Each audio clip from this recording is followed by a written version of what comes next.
오늘 주시는 하나님 말씀은 우리 주보에는 창세기 26장 1절에서 25절이 됐는데요. 제가 좀 줄였습니다. 창세기 26장 1절에서 5절까지 26장 1절에서 5절까지만 우리 합독하시겠습니다.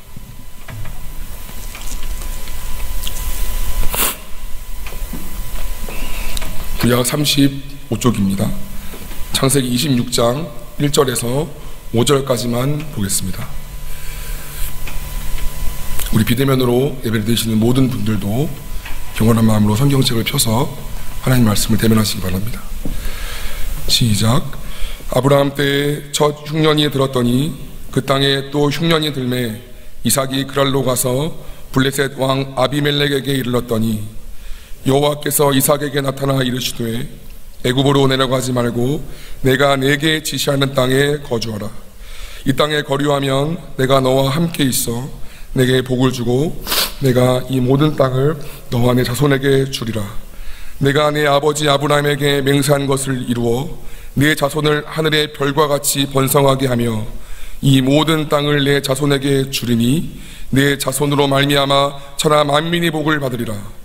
이는 아브라함이 내 말을 순종하고 내 명령과 내 계명과 내 율례와 내 법도를 지켰음이라 하시니라. 아멘. 주께서 원하시는가? 그럼 버텨내야 한다. 주께서 원하시는가? 그럼 버텨내야 한다라는 제목으로 하나님 말씀을 증거하겠습니다. 여러분 한번 인사해 볼까요? 여호와를 기뻐하는 것이 우리의 힘입니다. 우리 좌우 4명 이상 우리 인사해 보십시다. 고개를 돌려서 저보지 마시고 여호와를 기뻐하는 것이 우리의 힘입니다 라고 인사해 봅시다. 시작. 여호와를 기뻐하는 것이 우리의 힘입니다. 아멘입니다. 여러분, 세상에 많은 강력한 기쁨이 있지만 하나님을 기뻐하는 것보다 더 큰 기쁨이 없습니다. 왜냐하면 우리는 그렇게 반응하도록 지어졌기 때문입니다.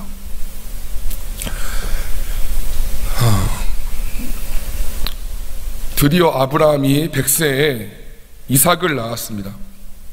그리고 지난주에 시편 말씀을 했기 때문에 우리가 한 주로 건너뛰었지만 22장에서 창세기 아브라함이 이삭을 모리아산에서 번제로 바침으로써 다시 한번 믿음을 아버지 앞에 올려드리고 또 확증케 되는 그런 사건이 발생합니다. 그리고 오늘 26장에서 이제 아브라함이 175세 사후에 이삭의 이야기가 나옵니다.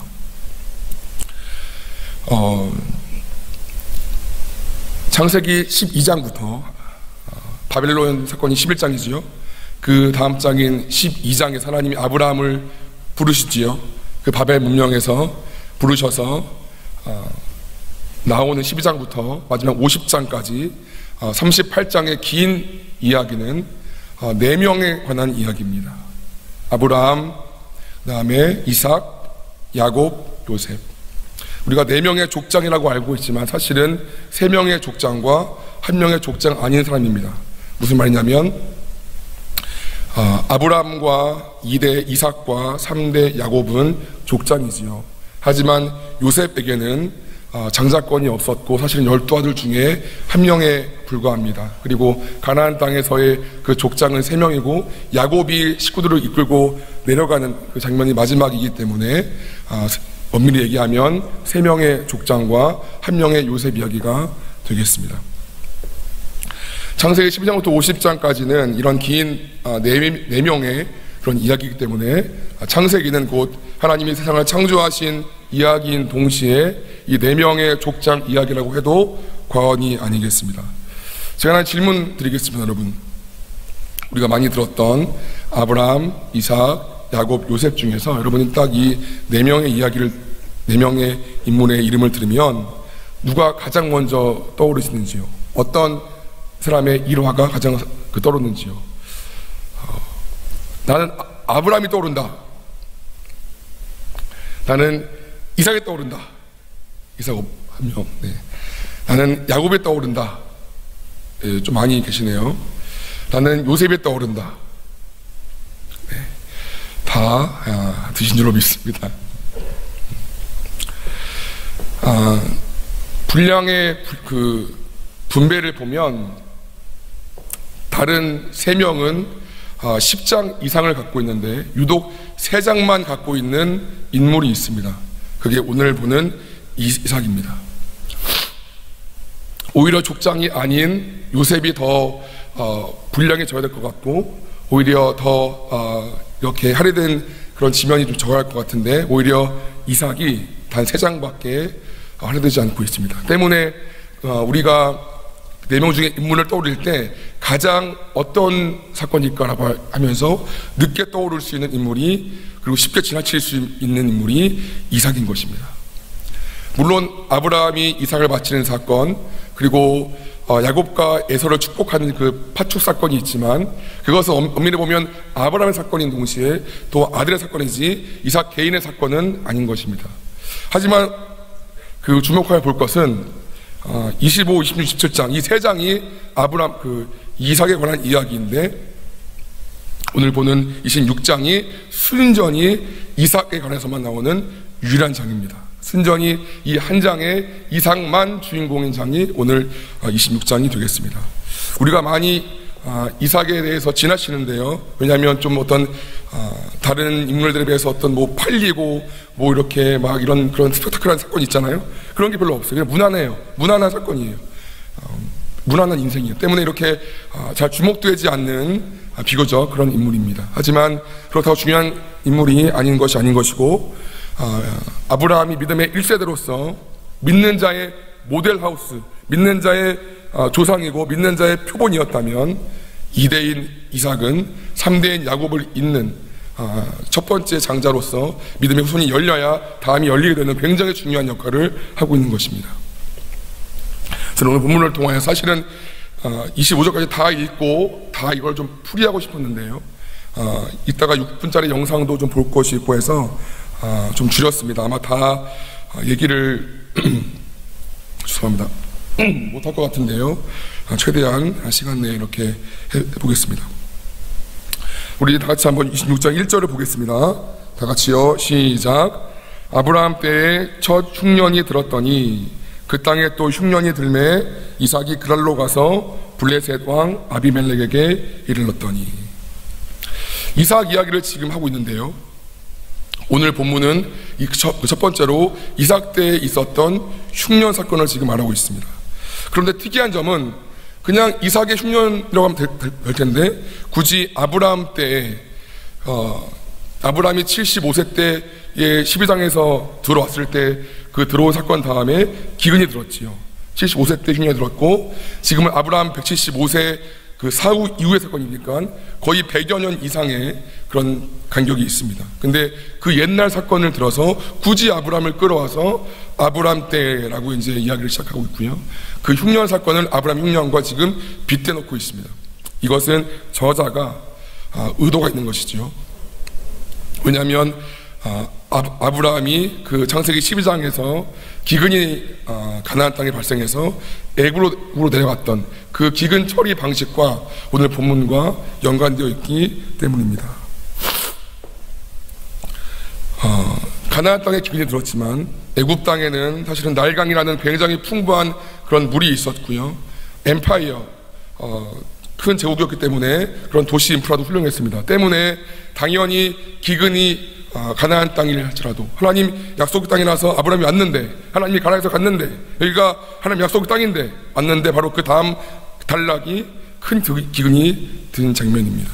아이러니하지. 하나님이 명령해서 내가 이걸 이기를 했는데, 하나님 명령해서 내가 순종했는데 오히려 평탄한 길보다 더 어려운 길이 창세기 12장 그런 아브라함에게서 죄송합니다. 예, 보여진 것입니다. 근데 여러분 잘 아시겠지만 그가 이제 애굽으로 피신했지요. 근데 그 당시에는 그 남편의 아내가 예쁘면 그 남편을 죽이고 그 아내를 취하는 이방 문화가 있었습니다. 따라서 그 사라가 얼마나 예쁠런지 모르겠지만 그 연세에 그 아브라함이 자기 와이프 사라 보러 내 아내라고 하지 말고 내 누이라고 해라, 이렇게 자신이 죽을까봐 이렇게 거짓말을 했지요. 그리고 진짜 그 애굽 바로가 사라가 이제 그 아브라함의 아내인 줄 모르고 그를 취하려고 했습니다. 하나님의 비전, 하나님 나라가 이 땅에 실현하기 위한 그 모델하우스인 이스라엘의 민족의 첫 출발이 되기도 전에 되게 심각한 위기가 오는 것입니다. 그런 사건이 있었습니다, 여러분. 설명을 보신 분은 좀 아시겠지만 창세기 12장에 그런 내용들이 있지요. 마찬가지로 오늘 100년 만에 굉장한 큰 흉년이 들어옵니다. 어마어마한 흉년이었나 봅니다. 계속 약속의 땅에 있어야 되는 줄을 알면서도 내가 족장이고 내가 한 시족의 우두머리로서 결단을 해야 될 상황이 옵니다. 그래서 계속해서 남쪽으로 오게 됩니다. 그리고 지금 여기 보면 6절에 보면 여러분 본문에 오늘 읽지 않았지만 이삭이 그랄에 거주하였더니, 그랄은 이스라엘 지방 남방 지역에 있는 그 블레셋과 당시에 국경을 맺고 있던 이스라엘의 가장 최남단이었습니다. 거기에는 그나마 좀 목초지가 있었고 물이 있었기 때문에 가장 최후의, 가나안 땅에서 가장 최후의 마지막 노선이라고 할 수가 있겠습니다. 거기까지 이제 밀려온 거예요. 근데 거기서 이제 버틸 수가 없죠. 계속 이제 물이 없고 기근이 점점 더 심하니까 고민합니다. 자기 아버지를 봤겠죠. 애굽으로 내려가서 이렇게 했었던 그 아버지가, 자기가 존경했던 그 아버지의 모습이 떠올랐겠죠. 그러나 동일하게 고민이 들었을 것입니다. 내가 과연 애굽 땅에 가는 것이 옳은 것인가? 이 약속의 땅을 하나님이 거주하라고 명령하신 이 땅을 내가 버리고 가는 것이 옳은 것일까? 애써 키운 그런 소와 양들은 다 죽어가고 있고 심지어 내 가족들도 내 하인들도 얼마 못 버틸 수밖에 없는, 당신은 물이 생명이었잖아요 때문에 우물이 권력이었습니다. 이 뒤에 본문에 뒷부분 나오지만 물이 없다는 건 그 가문이 멸망하는 것이지요. 아무것도 없으니까, 아무것도 할 수 없으니까. 제가 이삭이라면 굉장한 많은 고민을 했고, 좀만 더 가면 이제 애굽 땅이고 거기에는 정말 잘 되어 있는 시설과 많은 물들과 풍부한 용수가 있을 것입니다. 근데 여기는 약속의 땅이고 하나님께서 가기를 원하지 않는 그런, 하나님 나에게 명령하신 그런 땅인 것입니다. 여러분 어떻게 하시겠습니까? 만약 이런 상황이 있다면 어떻게 하시겠습니까? 내 새끼들, 내 식구들, 내가 한 기업의 어떤 CEO이고 어떤 내가 책임을 져야 될 그런 상황이 있는데 내가 좀만 눈 감고 내가 조금만 타협하면 다 살릴 수 있어요. 근데 하나님께서 원하지 않을 때 내가 주일 알바하지 않을 수 있어요. 근데 자리가 없어. 근데 이럴 때면 어떻게 하십니까? 작은 우리 안에 그런 작은 어떤 갈등들, 이삭도 어쩔 수 없어서 가야겠다라고 했나 봅니다. 본문 2절을 다 함께 읽겠습니다. 시작. 여호와께서 이삭에게 나타나 이르시되 애굽으로 내려가지 말고 내가 내게 지시하는 땅에 거주하라. 그 마음이 넘어가려는 순간 하나님이 말씀하시는 거예요. 이삭아, 가지 말고 네 아비 아브라함처럼 애굽으로 가지 말고 그 땅에 거주하라 말씀하시는 거예요. 여기서 지시하다는 말씀은 아마르라는 그 히브리어 원문인데요, 미완료형입니다. 다시 말하면 아직 말씀이 완료된 것이 아니라 계속 지시하시는 거예요. 마치 하나님께서 아브라함에게 갈 바를 알지 못한 아브라함에게 내가 내게 보여줄 땅으로 가라 라고 했다는 것처럼 똑같은 어법을 쓰는 거예요. 계속 내가 너한테 지시하고 보여줄 거니까 이번에는 반대죠. 거기 머물러라 지금 말씀하시는 거예요. 여기서 우리는 하나님의 부르심에 담겨있는 이중적인 차원을 볼 수 있습니다. 떠남으로써, 아브라함처럼 떠남으로써의 부르심이 있고요, 이삭처럼 머뭄으로서의 부르심이 있습니다. 떠나는 것, 이것은 현대인에게 익숙합니다. 점점 빠르고 편리하게 이동하고 떠날 수 있는 교통통신, 그리고 그런 장비들, 세계 최고의 인터넷을 우리가 가지고 있죠. 빨리빨리는 우리 민족의 장점이기도 합니다. 언제든지 내가 떠날 수가 있는 것입니다. 부담스러우면 떠날 수 있고, 내 마음에 안 들면 떠날 수 있습니다. 교회도 마음에 안 들면 그만두고 딴 데 갈 수 있고, 경제적 대안만 확실하다면 이 직장도 때려치고 딴 데 갈 수 있습니다. 심지어 요즘은 부부라도 마음이 안 들면 황혼, 이혼, 졸혼, 관도 그만둬, 점점 이혼율도 올라가고 있고, 심지어 생명이라 할지라도 불편하면 지우고 버립니다. 그냥 떠나는 거예요. 아주 단호하게, 빠르게. 그러면서 우리에게 점점 부담스러워지고 있는 것이 있는데, 그것은 하나님이 나를 부르신 그 장소에서 머무는 것입니다. 버티는 것입니다. 그곳이 기근이고 흉년이고 지지고 볶는 그 자리라 할지라도 하나님이 부르시는 곳이 확실하다면 오늘 이삭처럼 머무르는, 버티는 것이 점점 우리한테 부담스러워진다는 거예요.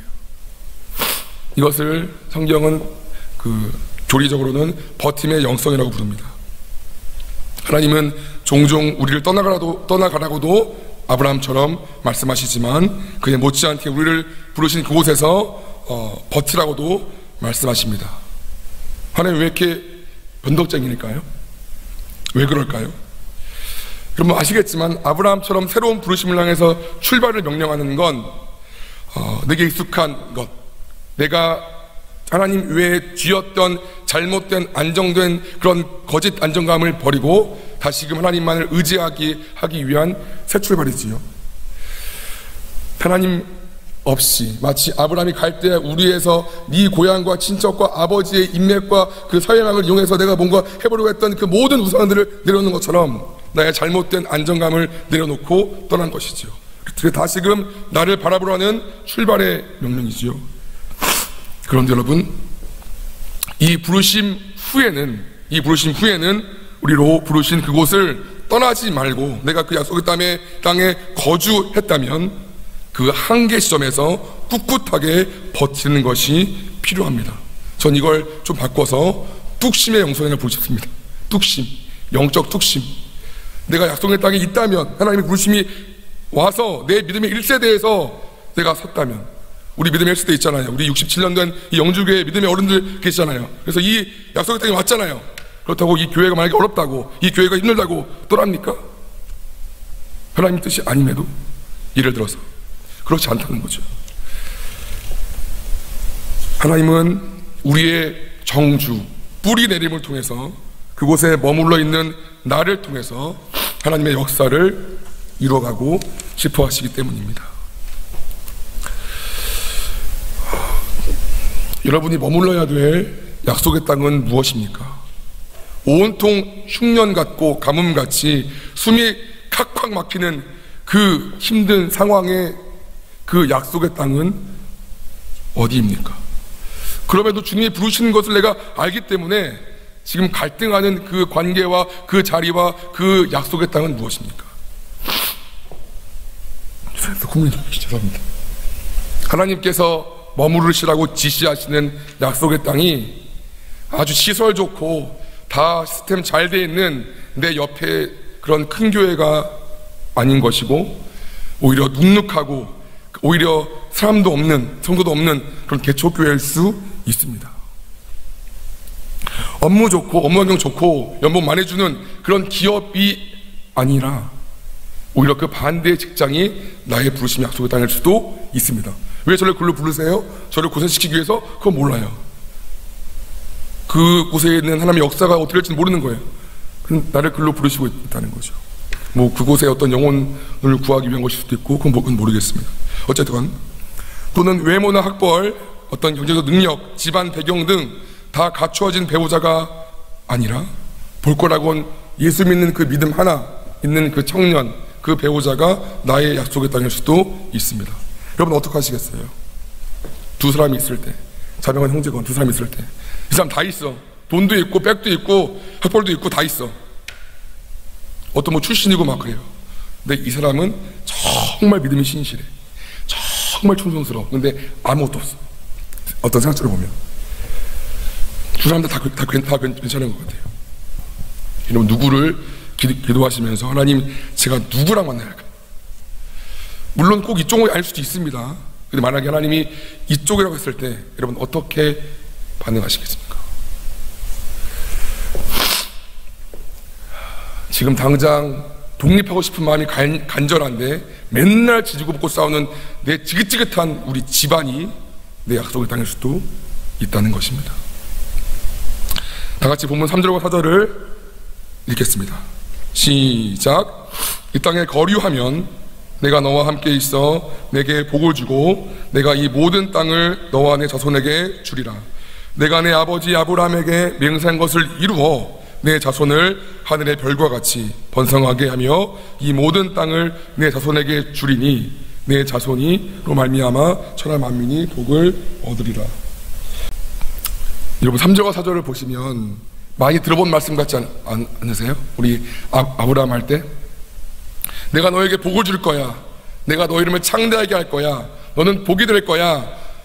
아브라함아, 나와봐. 하늘을 봐봐. 네가 이 무뼈처럼 네 자손이 많아질 거야. 하나님은 창세기 12장과 15장에서 이렇게 말씀하십니다. 특별히 횃불 언약, 말씀드렸죠. 동물을 쪼갠 사이에 하나님 횃불처럼 등장하셔서 그 사이를 지나가시는 당시에 피를 걸고 하는 맹세를 본인께서 이렇게 하시는 언약까지 보이십니다. 근데 지금 똑같은 말씀하시는 거예요. 이 땅에 거류하면 내가 너와 함께 있어. 똑같아요. 너에게 복을 줄게. 내가 이 모든 땅을 너와 내 자손에게 주리라.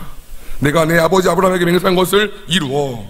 창세기 15장 똑같아요. 내 자손을 하늘의 별과 같이 번성하게 하며 이 모든 땅을, 그냥 한 성읍이 아니에요. 한 공간이 아니에요. 이 모든 땅을 내 자손에게 주리니 내 자손으로 말미암아 천하 만민이 복을 받으리라. 여러분, 너무 좋죠. 오늘의 본문, 오늘의 논지와는 좀 약간 다른 얘기지만 그래서 부모님의 신앙이 중요합니다. 이삭은 아브라함 때문에 그냥 가는 거예요. 우리가 세통화 받은 예배 드리는 것도 그것 때문이지요. 내가 내 아버지 아브라함에게 맹세한 것을 이룬다는 말씀이에요. 이삭은 그냥 갑니다. 그 아버지 신앙 때문에. 하여튼 동일한 그런 약속을 내가 아버지한테 했던 것을 너한테 이룰 거야 지금 말씀하시는 거예요. 너무 좋죠. 너는 그 민족이 될 거고, 너는 복이 될 거고, 네 손이 이렇게 많아질 거야. 너가 잘 될 거야. 네가 진짜 이 땅에서 대박 날 거야. 여러분, 딱 한 가지 조건이 있어요. 그게 뭐예요? 3절. 이 땅에 거류하면. 다른 거 조건 아무것도 없어요. 이 땅에 거류하면 내가 너와 함께 있어. 이게 조건이에요. 여러분, 세상의 부나 명예가 아닌 것이고 하나님이 함께 하시는 것이 복인 줄로 믿으시기 바랍니다. 세상이 말하는 좋은 곳이 좋은 곳일 수 있죠. 근데 진짜 좋은 곳이 아니라 하나님이 함께 하시는 그곳이 진짜 좋은 곳인 것을 믿으시기 바랍니다. 이게 믿어져야 돼요. 나중에 요셉 본문도 우리가 살펴보겠지만요, 여러분, 요셉이 참 기구만장한 인생을 살지요. 자기 형들에게 팔려가고, 어린 나이에 팔려가서도 심지어 성폭행범으로 이제 그런 누명을 써서 그런 1급 정치범 수용소에 갇혀버리고, 그리고 갇혀서도 어떤 간수상을 했던 그런 꿈 이야기를 잘 기억하지 못해서 더 오랫동안 복역하고 많은 고생을 하지요. 근데 성경은 증언합니다. 하나님께서 요셉과 함께 하셨으므로 그가 형통하였습니다. 우리 말씀 좀 확인해 볼까요? 말씀 피시겠습니다. 창세기 39장 2절과 3절을 우리 보시겠습니다. 39장 2절과 3절을 보시겠습니다.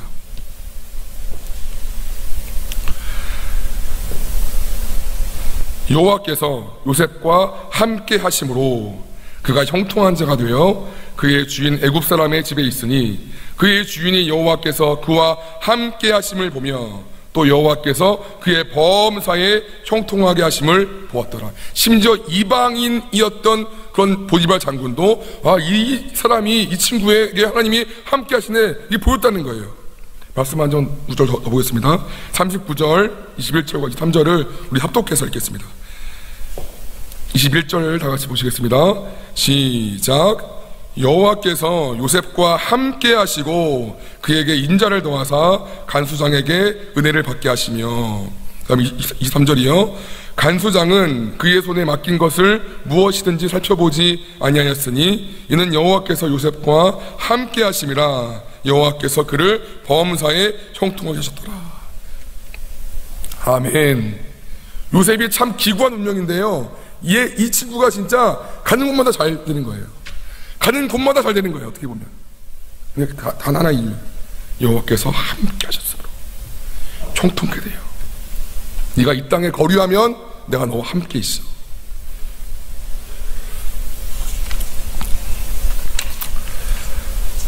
네. 요셉뿐이겠습니까? 이삭뿐이겠습니까? 어제나 오늘이나 영원토록 동일하신 하나님은 오늘 나에게도 이렇게 1:1 맞춤 인생 훈련을 하고 계시는 것입니다. 사랑하는 여러분, 지금 흉년 같은 삶의 자리에 있거든 쉽게 벗어나려고 하지 마십시오. 경거망동하고 쉽게 그 관계를 끊으려고 하지 마십시오. 물론 끊고 떠나야 할 때가 있습니다. 떠나야 되는 영성이 있습니다. 하지만 그것이 하나님의 부르심이 있는 그 자리라면 경거망동하지 마시기 바랍니다. 내가 매일마다 마주하고 있는 고통이 있을지라도 하나님의 뜻이라면 다른 방도를 기웃거리지 말고 거기밖에 없는 것처럼, 그것밖에 없는 것처럼 거기서 이악 물고 버티십시오. 그러면 하나님이 역전시켜 주시는 거예요. 때가 되면 바꿔주시는 거예요. 창세기 22장에서 아브라함이 그 모리아산에서 이삭을 바칠 때 내 씨가 대적의 성문을 차지할 것이다 라고 했어요. 대적의 성문, 이걸 지적하면 너의 적들의 성읍들이에요. 오늘 그 말씀이 성취되어서 이삭은 그랄 뿐 아니라 나중에 그 가나안 땅에 많은 가나안 족속들이 있는 땅을 점령하죠. 그리고 더 궁극적인 성취는 나중에 400몇 년 후에 민족이 되어서 가나안 땅을 다 점령합니다. 그런 성취가 네 씨가 대적의 성문을 차지할 것이다. 근데 만약 여러분 이삭이 이 흉년 때문에 애굽으로 갔다면, 그래서 이 땅을 버렸다면, 하나님은 지금 거기 함께 하시는데 하나님이 함께 하시지 않는 곳에 있었다면 이 말씀이 되었을까요? 네가 일단 거류해야 내가 뭐 성문을 차지하고 말고 할 터인데 그런 게 안 되는 거잖아요. 여러분, 하나님이 부르신 장소가 어디인 거예요? 여러분의 가족입니까? 여러분의 직장입니까? 때려치고 싶은 그 무엇입니까? 나를 괴롭게 하는 그 사람입니까? 기도하시되 쉽게 도망가지 마십시오. 이악 물고 버텨내십시오. 믿음을 훈련시키십시오. 거기서 하나님이 역전시켜줄 때까지. 그래서 나 같은 자를 통해서 하나님의 그 살아계심이 나타날 수 있도록 나를 거기에 파묻어 두십시오. 힘들죠? 어렵지요? 도망가고 싶지요? 여러분, 이게 말이 쉽지 않습니다. 내가 평생도록 병수말해야 되는 우리 가족의 누군가, 그냥 하지 않고 싶지요. 김병의 효지가 없다고 하는 것처럼 하고 싶지 않지요. 좀만 눈 감으면 내가 좀 더 벌 수 있는데 이 어려운 때 쉽지 않습니다, 여러분. 근데 그것이 약속의 땅이 아닌 거예요. 하나님의 그런 함께 하심이 없다는 것입니다. 제가 한 구절만 보고 영상에도 있어서 시간이 참 빨리 가네요. 설교할 때는 뭐 이렇게 한 것도 없는데 참 빨리 갑니다. 히브리서 12장 2절 말씀 봅니다. 다같이 시작. 믿음의 주요 또 온전하게 하시는 이인 예수를 바라보자. 그는 그 앞에 있는 기쁨을 위하여 십자가를 참으사 부끄러움을 개의치 아니하시더니 하나님 보좌 우편에 앉으셨느니라. 지금 아시죠? 잡히기 전날 밤, 그 밤에 겟세마네 동산에서 땀이 피어내도록 하나님 십자가 지기 싫어요 라고 하시는 게 예수님이에요. 그냥 아멘하고 간 게 아니라 하나님 하실 수 있거든 이 잔을 내게서 쳐달라고 하면서 기도했다는 것이 그 마지막 밤이었어요. 하나님 이 약속의 땅 십자가 싫어요 했던 분이 예수님이었어요. 근데 만약에 예수님 십자가 안 졌으면 기독교는 없지요. 마귀는 승리했지요. 저 여러분은 여기에 없는 것입니다. 예수님이 이 악물고 예수님의 약속의 땅이었던 그 십자가에 머물렀기 때문에 지금 저 여러분이 있다는 거예요. 그거 아니었으면 우린 다 죽었습니다. 여러분이 그 약속의 땅 지금 괴롭지만 하나님 바꿔주실 거예요. 나의 죽고 괴로운 걸 통해서 뭔지는 모르지만 하나님이 역사하실 거라. 내 가족 중에 누군가 살 수도 있고 내가 그만큼 성장할 수도 있고 난 모르겠어요. 뭔지 모르지만 요셉한테 그 보디발 장군의 집이 약속의 땅이었고 그 얼마나 자기를 사랑했던 그 야곱의 품, 따뜻한 품보다도 그게 아니라 보디발 장군의 그 노예 그 땅, 그리고 그 진짜 정치범 수용소가 그에게 약속의 땅이었다는 것처럼. 근데 이것이 다 나중에 그가 애국의 총리가 되어 이인자가 되었을 때 정말 피화되고 살이 되는 영적 트레이닝이었지요. 여러분 잘 분별하시고 기도하시고 나에게 주시는 원하시는 그 자리에서 머물길 바랍니다. 십자가가 있어야 부활도 있는 것이지요. 예수님 죽으셔야 부활의 영광이 있는 것입니다. 내가 약속의 땅에 이악 물고 버텨내야 뿌리 내려야 하나님의 복도 임한다는 것을 기억하시기 바랍니다. 제가 영상을 시간 많이 지났는데요, 왜 보려고 하냐 그러면 이 말씀 볼 때부터 계속 떠올랐던 영상이라서 하나님 원하시는가 보다 싶어서 6분짜리 영상이니까 보셨으면 좋겠습니다. 이 영상 보시겠습니다.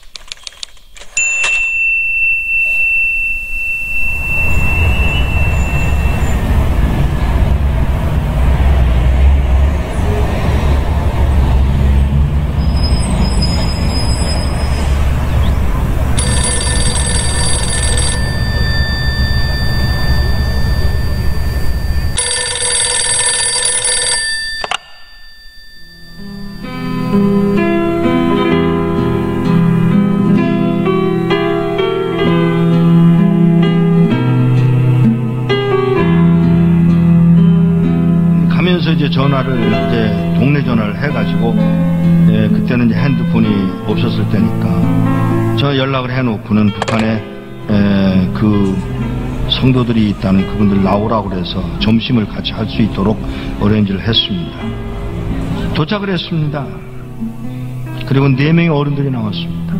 제일 나이 많은 분이 79, 그냥 4명의 늙은이들이 나온 거예요. 제가 처음 질문이 뭐였느냐면 왜 나오시려고 그러세요? 요 말 한마디를 하는데 뜻밖의 그 노인이 찬송 한번 듣고 싶어서 더 이야기할 게 없어서 알겠습니다. 제가 도와드리겠습니다. 언제 나오시겠어요? 그랬더니 빠를수록 좋소. 몇 명이나 되세요? 65명이에요. 어른들이란 아니야. 애도 있어. 우리 손녀도 있어. 정보가 들어왔는데 우리 모두 잡혀서 수용소로 끌려간다나 봐. 알겠다고. 제가 도와드리죠. 제가 도와드리겠습니다. 그랬더니 이분이 잠깐만. 네? 잠깐만. 내가 나가서 하나님께 직접 물어보고 결정하면 안 돼? 그러세요. 기도를 막을 수는 없으니까 그러세요.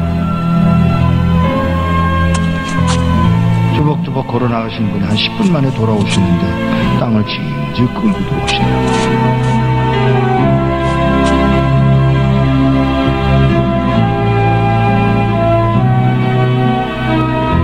왜 그러세요? 음성이 벌써 달라지셨어요. 나가서 물었소. 하나님, 저 미국에서 온 이목사라는 사람이 우리 도와주겠다고 왔는데 따라갈까요?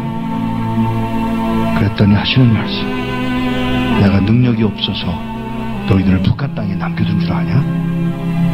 그러니까 이 노인이 그 말을 듣고 우리가 그럼 매맞는 것도 하나님 뜻이에요? 물론이지.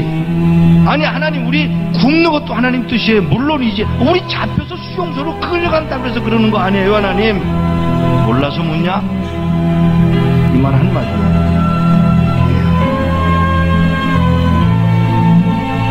그리고는 저에게 그 얘기를 전해주고 헤어지기 전에 인사를 하려고 이렇게 끌어안으려고 그러는데 끌어안는 게 이게 익숙하지 않아요, 이 사람들. 그래서 제가 무릎을 꿇고 이렇게 내려다보는데 그가 신고 온 신발에 구멍이 뚫려서 발가락이 이렇게 나와 있더라고요. 그 발가락에 제가 입술을 닫고 키스를 했습니다. 그리고 우는 동안에 제 목이 뭐가 떨어지더라고요. 그 할아버지가 울고 계십니다.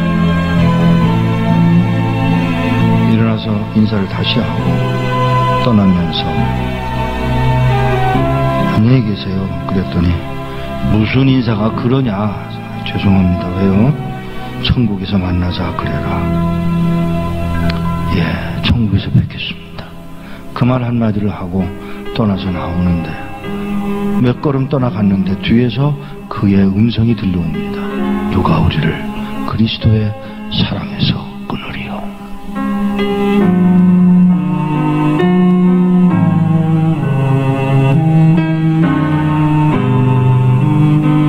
몇 년 후에 그곳을 다시 갔다가 저를 태워줬던 택시 운전수를 또 만났는데 그 운전수더러 나를 기억하겠어? 그러고 물어요. 그래서 잘 그랬더니 그때 몇 년 전에 와서 그 노인네들 만나지 않았어?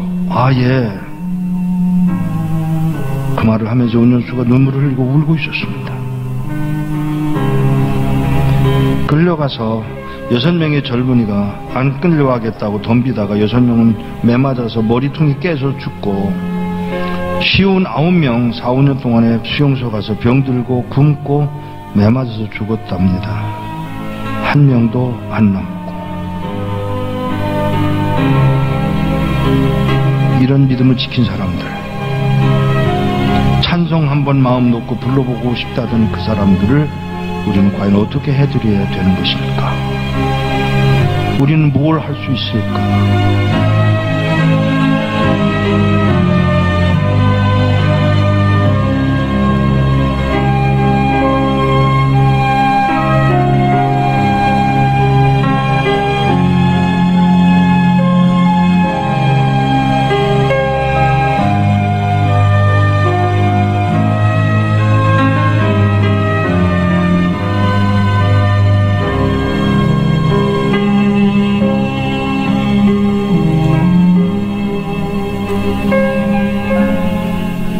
있어서 여러분 잘 이해되시는지 모르겠습니다. 나올 수 있었지요, 여러분. 북한 선거단체 대표이신데요. 나올 수 있었습니다. 근데 기도해 보시고 하나님이 머무르라고 하시니까 머물렀지요. 근데 다 순교했습니다. 저한테 물어볼 수 있으세요? 하나님 뭐 이렇게 복도 주고 이 말씀에서 그러는데 뭡니까? 저도 고민이 됐어요. 아니 뭐죠? 뭔가 잘 돼야 되는 거 아닐까요? 뭔가 탈북이 잘 돼야 되는 거 아닐까요? 네, 하나님 분명히 이 피를 받으신 줄로 믿습니다. 하나님 이 피를 통하여, 이 순교의 피를 통하여 그 북한 땅 교회, 북한의 교회 재건에 반드시 초석으로 쓸 줄 믿습니다. 예배 너무나 우리 쉽게 여기지요. 비대면 예배 모르겠습니다. 얼마큼 잘 드리고 있는지 모르겠습니다. 하지만 찬송 한번 드리고 싶어하는 분이 그리 멀지 않은 곳에 계시고, 제가 성경책 가져오라고 말씀드리지요. 성경책 근데 가져오기 귀찮고 피 귀찮으니까 20년 기도해서 한 권 얻는 분들이 북한 땅에 14만 명입니다. 여러분 정신 차리세요. 하나님이 남한 땅에 이렇게 큰 믿음의 복을 주셨건만 어린 아이처럼 왜 이렇게 다, 저 같으면 나왔을 것 같아요. 내 새끼 있는데 나가면 한국 갈 수 있는데 여러분 안 그러겠어요? 근데 그 어르신이 기도하시고 그분에게 그 약속의 땅이 거긴 거예요. 북한 땅인 거예요. 안 나오는 거예요. 안 나오는 거예요. 이 말씀 보자마자 계속 그게 돌아요. 물론 그것들 다 우리 삶에 우리도 죽자 그것보다도 우리는 훨씬 더 작은 삶의 그런 모습들이 있겠지만, 내 뜻보다, 내 감정보다, 내 의견보다, 내 통밥보다 중요한 건 하나님 앞에 순종하는 그 순종입니다. 상식적이지 않습니다. 때로는 과학적이지도 않고 이치 안 맞습니다. 그러나 당연히 이거 이치 안 맞잖아요. 나오는 게 이치 맞는 거지. 나오는 게 좋은 건데 이치 안 맞잖아요. 근데 하나님이 말씀하시면 가던 머무르던 그렇게 있는 것입니다. 그게 참된 신자의 모습이라는 것입니다. 저와 여러분이 그런 모습이 되었으면 참 좋겠습니다. 진짜 성도가 되었으면 이분들의 발끝만큼도 따라가지 못하는 믿음이라도 그런 게 있으면 좋겠습니다. 네, 찬양하고 기도하겠습니다.